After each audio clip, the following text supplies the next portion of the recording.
Il y a la guerre classique, bien visible, avec ses chars et ses soldats. Et la guerre invisible, qui se joue derrière des écrans. Désormais, la ligne de front passe aussi par le numérique et la France va s'y renforcer.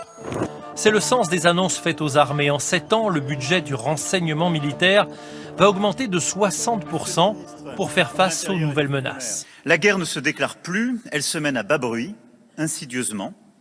Elle est hybride. Que vaut la France en la matière? Théoriquement, nos services sont parmi les 5 meilleurs au monde. Chaque jour, ils reçoivent les données des avions de surveillance aux frontières de l'Ukraine. De quoi suivre les déplacements des armées. Mais tout voir, ce n'est pas tout prévoir. Il y a 1 an tout juste, des satellites américains avaient montré comment l'armée russe massait des hommes. La guerre est pour demain, disaient les Américains. Les Français n'y ont pas cru. On n'y a pas cru parce que ça nous semblait irrationnel. On n'y croyait pas non plus parce que les Américains dénonçaient depuis plusieurs mois le fait que la Chine allait envahir Taïwan. Donc ils criaient au loup sous le temps et on se disait au fond c'est la même chose. Et puis en réalité le problème c'est qu'on ne manquait pas de données, on ne manquait pas d'informations. Le problème c'est de les interpréter. Comprendre ce que l'on voit, lire des données numériques, trouver d'où elles proviennent et distinguer le vrai du faux. Ce métier porte un nom anglais, les data scientists.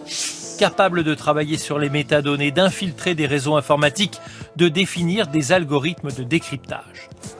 Problème, comment attirer les plus brillants de ces profils quand les grandes entreprises privées offrent des salaires bien plus élevés? Le général Gomard a dirigé le renseignement militaire. Pour lui, l'armée n'a plus le choix. Les assurances, les banques cherchent des data scientists, elles payent mieux que les armées, et donc c'est nécessaire en effet de pouvoir recruter des data scientists. Je pense que c'est par, bien sûr, l'intérêt du métier, puisqu'on est au cœur de ce qui se passe dans le monde en réalité, et par la fibre patriotique. Les nouveaux budgets vont permettre de créer entre 300 et 500 contrats longue durée via des concours spécialisés, et ainsi trouver des candidats capables de travailler sur le renseignement, mais aussi de mener la guerre d'influence sur les réseaux sociaux, comme la Russie l'a fait en Afrique avec un certain succès.